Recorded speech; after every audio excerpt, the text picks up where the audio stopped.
The leaky faucet and a hidden eye. The insistent plink of water had been Jenny's tormentor in the otherwise pristine kitchen. Brad gave the pipe fitting one final tweak, the wrenches gripped firm on the chrome. "Let's see if that did the trick," he announced, turning the faucet handle. An absolute stillness followed. Dry, blessed quiet. "You're a true savior, Brad," Jenny cried, her face alight with relief. "Honestly, that infernal dripping was about to push me over the edge. I owe you one." "Don't mention it, Mrs. Davies," Brad said, scrubbing his hands with a shop rag. "Glad I could help. By the way, that smoke detector in the hall looks a little wobbly. Want me to give it a once-over?"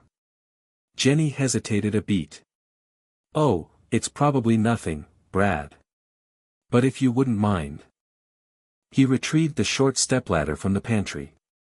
As he rotated the plastic casing, it sprang open with unexpected force, revealing not the expected wires and battery, but a miniature, dark aperture nestled among the electronics. A clandestine camera. Brad's gut twisted. He carefully extracted the device, his fingers suddenly clumsy, his thoughts reeling. The lens pointed directly into the living room, where Jenny often relaxed with a book, or where his mother, Sarah, frequently joined her for afternoon tea. A tiny crimson LED pulsed steadily on its side. Recording, actively. A chill, primal fear snaked its way up Brad's spine. Who was behind this? And the motivation? His mind spun, grasping for any logical explanation, finding only a morass of disturbing questions. He glanced at Jenny, who continued humming as she wiped down the countertop, oblivious. How could he break this to her? How could he possibly keep it a secret? A friend's counsel. Brad's voice cracked as he spoke into the phone. "Sarah, I need to see you. Now. It's Jenny's house." He could hear the concern tighten Sarah's voice. "Brad? What's wrong? Are you okay? Just meet me at the usual. Please." He hung up, his hands clammy against the steering wheel. The image of the tiny lens, glinting under the bathroom light, was burned into his mind.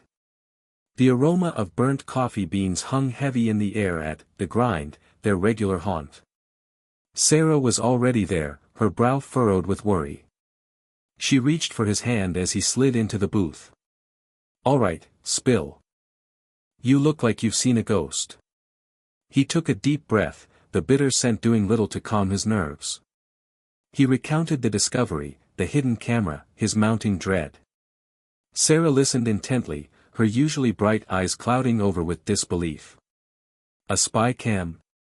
Brad, are you sure? Maybe it's part of some security system." Brad shook his head. "It was hidden, Sarah. Deliberately. Pointed right at the shower." He felt a wave of nausea wash over him. Sarah chewed on her lip, her gaze distant. "Okay, deep breaths. Jumping to conclusions won't help. Before you say anything to Jenny, maybe try to find out more. See if you can find where the feed is going. Any recording device. Risking getting caught snooping." "Fantastic," Brad muttered, running a hand through his already disheveled hair. "Better than accusing someone of something you can't prove," Sarah countered gently. "Discreet investigation. That's the key. You owe it to Jenny to be certain before you drop a bomb like this." Her eyes, usually sparkling with mischief, were serious, her voice laced with caution. Brad knew she. Snooping and suspicion. Brad watched from across the street, the afternoon sun glinting off Jenny's immaculate lawn. He nursed a lukewarm coffee, his stomach churning with a mixture of guilt and determination. He hated the idea of invading Jenny's privacy, but the unsettling image of that camera kept replaying in his mind. Finally, Jenny emerged, a bright scarf around her neck, and climbed into her convertible. Brad waited until the cherry-red car was well out of sight before crossing the street. He jiggled the loose window latch he'd noticed last week while fixing her screen door. Damn, it still worked. He slid the window open just enough to squeeze through, his heart hammering against his ribs. The scent of lavender and something baking filled the air, a stark contrast to the metallic tang of fear in his mouth. He moved through the living room, careful to avoid knocking anything over. Where would someone hide a camera? He started with the obvious: bookshelves, lamps, picture frames. Nothing. He moved to the fireplace, running his hand along the mantelpiece, then knelt to examine the hearth. Dust motes danced in the dim light, but no wires, no lenses.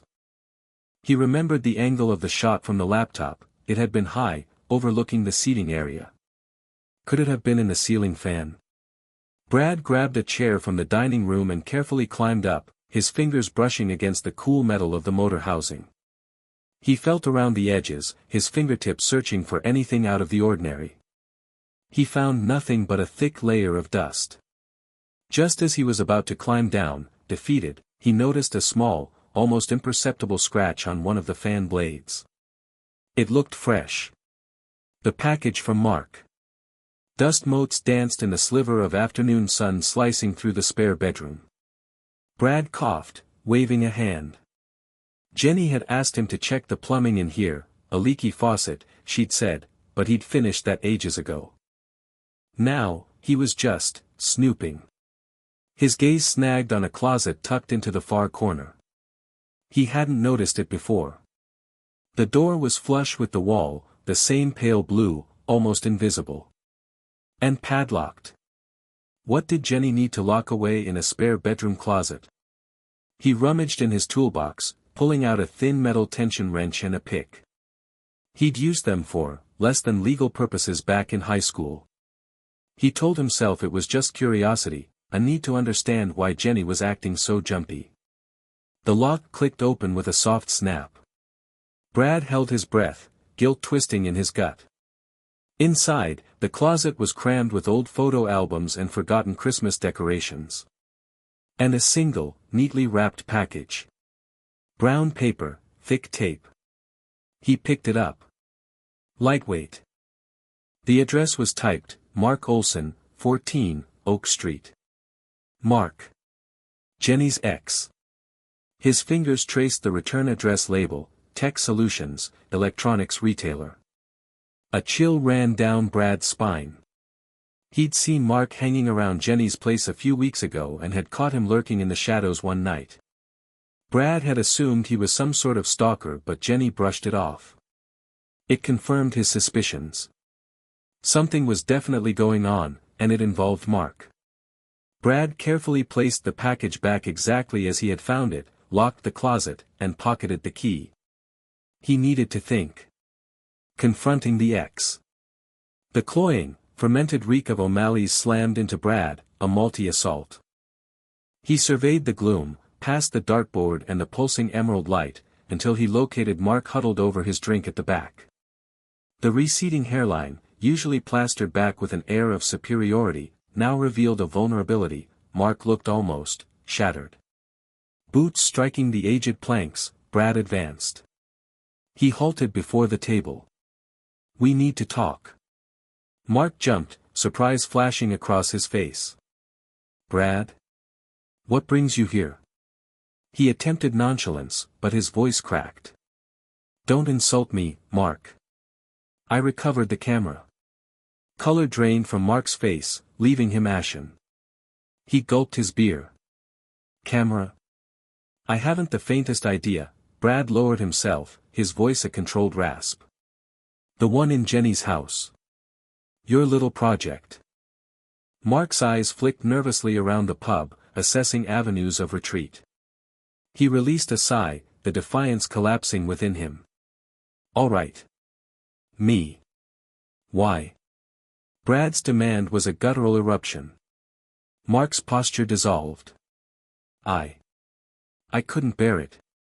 Jenny, surrounded by you, by others. I just needed to know.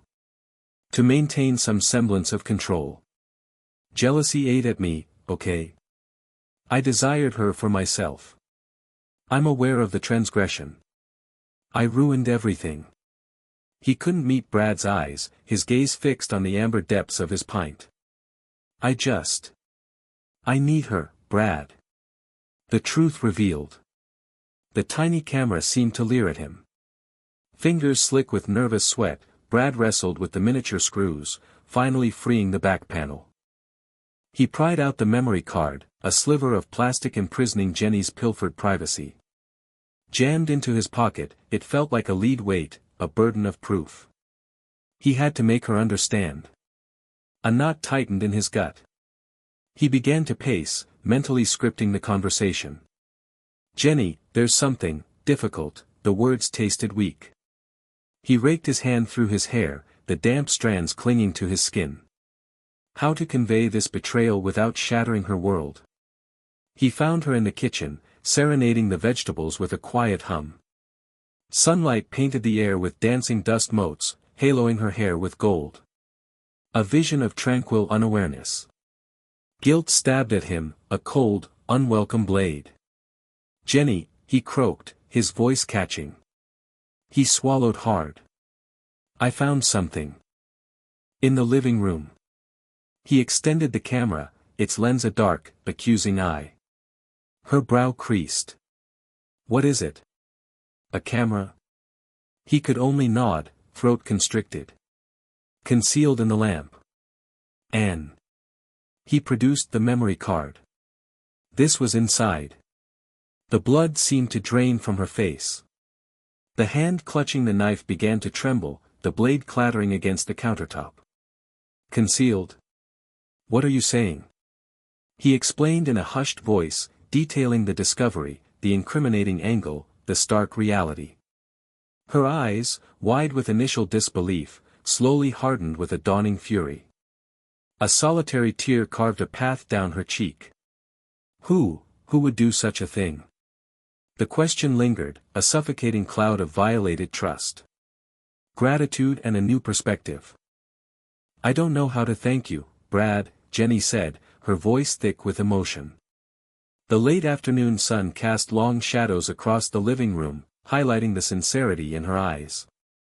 She reached out, her hand lightly brushing his arm. You saved me from something I can't even begin to comprehend. Brad shifted, a blush creeping up his neck. It was nothing, Jenny. Anyone would have done the same. But his gaze held hers, a silent acknowledgement of the weight of the situation. She shook her head. No, they wouldn't have. Mark. I thought I knew him. All this time. The realization of Mark's betrayal stung sharper than she'd imagined. His carefully crafted persona, the sweet words, the gestures, all a lie, masking a sinister intent. Brad, on the other hand, had shown her nothing but honesty, even when it was uncomfortable. He retrieved a throw blanket and draped it over her shoulders. Are you cold? His simple gesture, the genuine concern etched on his face, struck a chord within her. She hadn't noticed the chill creeping in, too caught up in the whirlwind of emotions. Thank you, she whispered, pulling the blanket tighter. The wool smelled faintly of his wood shop, a comforting, earthy scent. Looking at him now, she saw him differently. Not just as her mother's handyman, but as a young man with a quiet strength, a surprising maturity, and an unexpected kindness. A warmth bloomed in her chest, a feeling she hadn't anticipated, a connection sparking in the aftermath of betrayal. It was confusing, unsettling, and undeniably there. Unexpected feelings. The leaky faucet was next.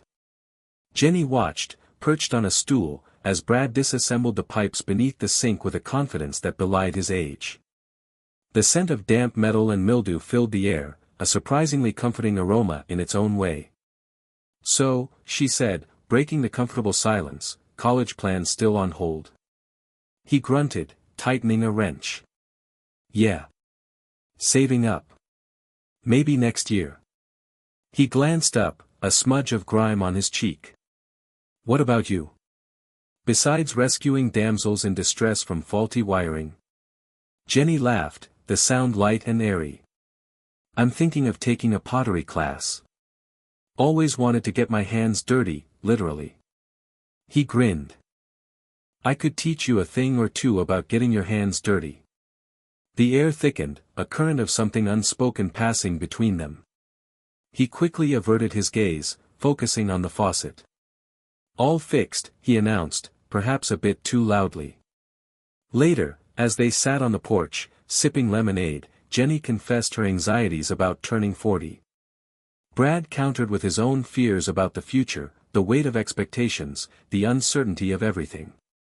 Their conversation flowed easily, like a familiar melody. He found himself lingering on the curve of her smile, the way the late afternoon sun turned her hair to spun gold. She noticed the flecks of green in his eyes, the strength in his hands. That night, Jenny lay in bed, replaying their conversation. The age difference loomed large, a chasm of societal judgment and practical concerns. Yet, the connection she felt with Brad was undeniable, a warm, unexpected bloom in the autumn of her life. Brad, too, wrestled with a confusing cocktail of admiration and desire. He knew it was wrong, inappropriate even, yet he couldn't shake the feeling that something special was happening. He just didn't know what to do about it. Taking a chance. The silence stretched, thick and heavy, punctuated only by the rhythmic chirping of crickets from Jenny's garden. Brad shifted, the worn denim of his jeans rustling. "So."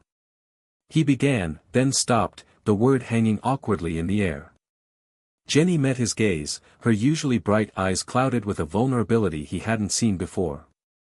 "So," she echoed softly, a ghost of a smile playing on her lips.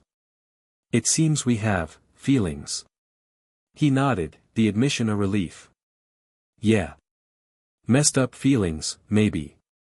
"Maybe," she conceded. "But real. And scary." She traced the rim of her wine glass, her fingers delicate against the crystal. "Brad, you're 20. I'm not." 40, he supplied gently. "And it doesn't scare me. Not as much as the thought of not seeing you again." He reached across the small table, his hand covering hers. Her skin was warm, surprisingly rough. She squeezed his hand, her eyes meeting his, the fear replaced with a flicker of something akin to hope. "We'd have to be, brutally honest. With each other, with everyone else. It wouldn't be easy." "Easy isn't always better," he countered, his thumb stroking her hand. "I'm willing to work for it. If you are." Jenny inhaled deeply, the scent of jasmine from her garden filling her lungs. "Okay," she said, her voice firm. "Okay, let's take a chance. But Brad, no secrets. No holding back." "Deal," he said, a grin spreading across his face. The crickets seemed to chirp louder, as if in celebration. He stood, pulling her up with him.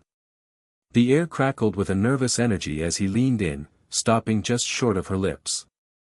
"I need to repay you," he whispered. Jenny smiled, her eyes sparkling. "Oh, I think you already have."